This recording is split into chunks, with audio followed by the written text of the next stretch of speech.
God knows what he's doing, and he knows what's going to happen down the road. I'm going to talk to you about that in your morning cup of inspiration. A few years ago, a guy that plays in my band approached me and said that another musician friend of ours wanted me to perform the ceremony for he and his fiancée to get married. And I very politely said, that's very nice, but I don't do that kind of thing.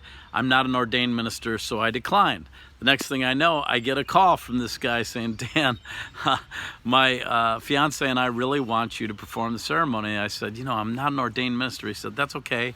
You can get ordained online. I said, well, I've never really done a wedding before. And he goes, but we know that you'll do a great job and we really want you. And I said, well, if I do the wedding, it will be very biblically based, because I didn't know for sure if this guy was a Christian. He said, that's why we want you. We know you'll base it on the Bible.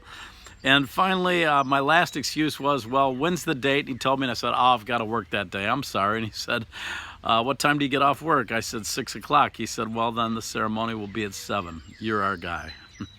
I finally said, okay, Lord, you must want me to do this. I got ordained online. I counseled with them, found out that they both really, really love the Lord, and I performed the ceremony, and it was beautiful. And we've been friends since. Well, about a week ago, I found out, not even a week ago, I found out that this guy's daughter had passed away. A very sad situation. She fought an addiction all of her life, and it finally got the best of her. So in a few hours later this morning, I'll be attending the funeral. And what am I going to do? What am I going to say to them when I go through the receiving line? I'm going to tell them I love them. I'm going to hug them. I'm going to assure them that I'm praying that God will wrap his loving arms around them and let them know that I'll be here for them whenever they need to talk, whenever they need prayer, because that's what God calls us to do. He calls us to love. And in Matthew chapter 22, verse 35, it says, one of them, an expert in the law, tested him, meaning Jesus, with this question, Teacher, which is the greatest commandment in the law?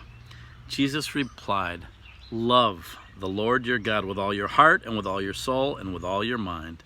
This is the first and greatest commandment. Got to love God.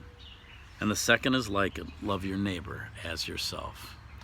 And then he said, all the law and the prophets hang on these two commandments. So it's all about love, loving God, loving others, reaching out to those we love, and especially when they're going through a tough time, especially if they're going through a tragedy.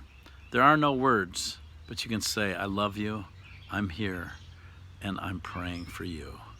God bless you. I hope that helps. Let's love our neighbor as ourselves, and let's be giving, let's be there for people who are going through a hard time. God bless you. I'll see you soon for another morning cup of inspiration.